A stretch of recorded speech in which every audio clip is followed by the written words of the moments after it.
بقيادة مهاجم مصر الأول أحمد علي، الزمالك بيفوز على القناة 4-0 لتصبح صدارة المجموعة مسألة وقت. الزمالك بيبدأ اللقاء بعبد الواحد السيد في حراسة المرمى، قدامه 4-3-1-2، صلاح سليمان وياسر إبراهيم قلبين دفاع، على يمينهم حازم إمام، على شمالهم عبد الشافي، قدامهم على الدايرة هاني سعيد، على يمينه عمر جابر، على شماله مؤمن زكريا، وقدامهم ساقط تحت الاثنين فراودة محمد إبراهيم، وفي الهجوم الفرودين بجد أحمد علي ودومينيك. يمكن تقسيم اللقاء 3 أجزاء: قبل الجون الأول، بين الجون الأول والجون الثاني، ثم بعد الجون الثاني. قبل الجون الأول الزمالك مرتبك، بيفقد الكرة بسهولة، بنلعب دفاع أكثر تقدما من ماتش بتروجيت وأقل تقدما من ماتش المنيا. تشعر إن ميدو حس بمشكلة الدفاع المتأخر لكن لسه حذر. على الجانب الآخر القناة هو اللي عامل دفاع متقدم، بيضغط علينا، بيلعب كرة قدم جريئة منظمة لكن تفتقر للخبرة. عمر جابر مرتبك ومش مركز، محمد إبراهيم سيء جدا، حازم ما بيخترقش، أحمد علي ودومينيك معزولين. الجون الأول كان أقل مكافأة لميدو، اللي كل كرة ثابتة للزمالك بتحكي جملة وشغل مدرب ورغبة في التجديد والتطوير. أهم لقطة في الجون الأول إن أحمد علي قبل لعب الركنية كان متمركز بره شوية، وانطلق في العمق أول ما اتلعبت الكورة، استغلالا ان العيب الأبدي للمدافع المصري إنه بيبص على الكورة وينسى رقيبه. علي لو كان واقف في 6 يارده يحك هو والمدافع في بعض ما كانش وصل للكورة. بعد الجون الأول ارتبك القناة وبدأ يفتح، بدأ الزمالك يلاقي مساحات أكبر تحت ضغط أقل. مهم جدا نقارن تحسن شكل الزمالك بتردي شكل القناة. احنا عملنا ماتش جيد، لكن الجزء الأكبر منه كان بعد التقدم مش قبل. بين الشوطين ميدو بنفس الأشخاص غير الفورميشن في نص الملعب من دايموند لفلات. يعني بدل ما كنا بنلعب بدفندر أساسي على الدايرة، على يمينه وشماله 2 ديفندرين مساعدين وقدامهم لاعب ساقط تحت الفراودة، لا، بقينا نلعب ب2 هاف ديفندر هاني ومؤمن، على يمينهم محمد إبراهيم هاف رايت، وعلى شمالهم عمر جابر هاف ليفت. مع تركيز محمد إبراهيم على الدخول في العمق، ميدو خلق مساحة لعب الحازم استغلها في الانطلاق زي ما حصل في الجون الثالث. التريك دي براءة الاختراع فيها لأبو ياسين الله يمسيه بالخير.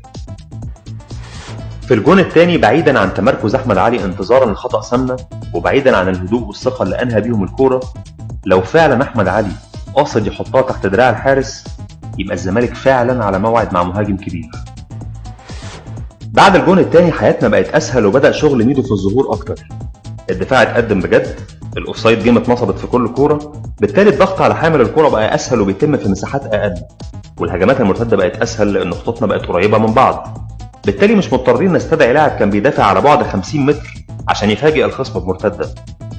في الجون الرابع بمجرد قطع الكورة رحنا على الجون ب4 لعيبة.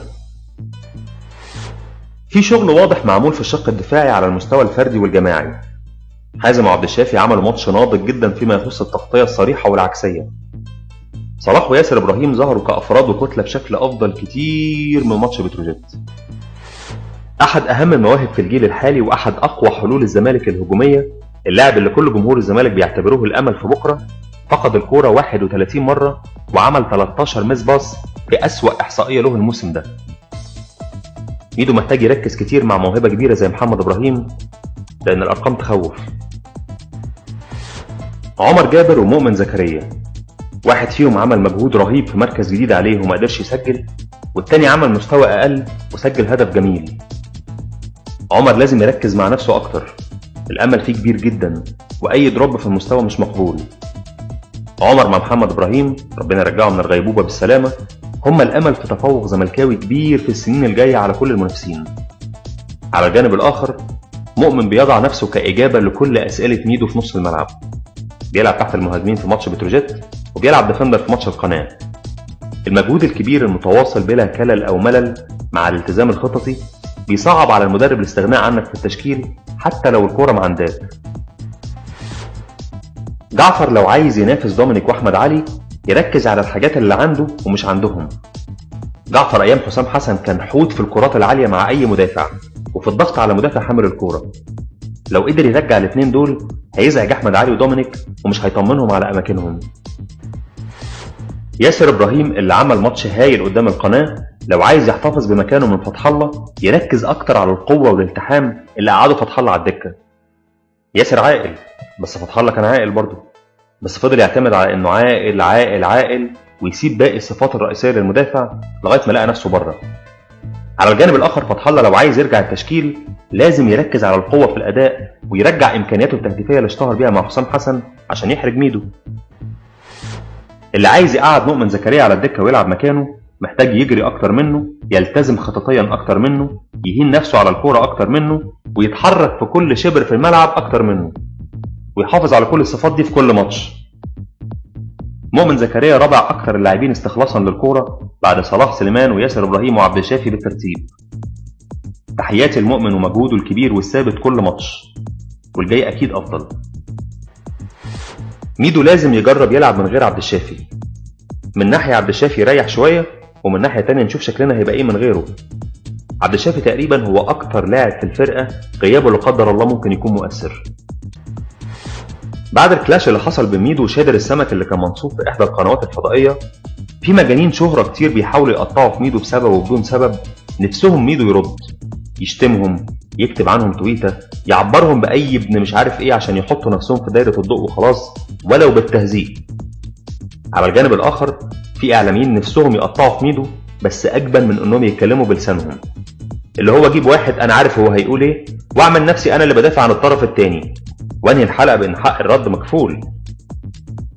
إلى هؤلاء أحب أقول لهم في مرهم في الصيدليات اسمه ميدو مايسين، مضاد للحرقان والتسلخات والميدو، ما تبقوش تجيبوه، خليكوا كده. أحد أكثر الأخبار كآبة وثقل على النفس خبر فتح باب الترشيح لانتخابات الزمالك.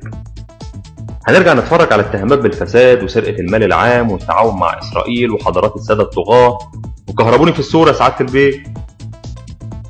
الزملكاوي في الفترة دي بيكون أكثر بؤسا من سامح يوسف وهو راكب ميكروباص مكرم عبيد 8 وعاشر تب عاشر ورايح ماتش الرجاء البيضاوي في دوري أبطال العرب 2005.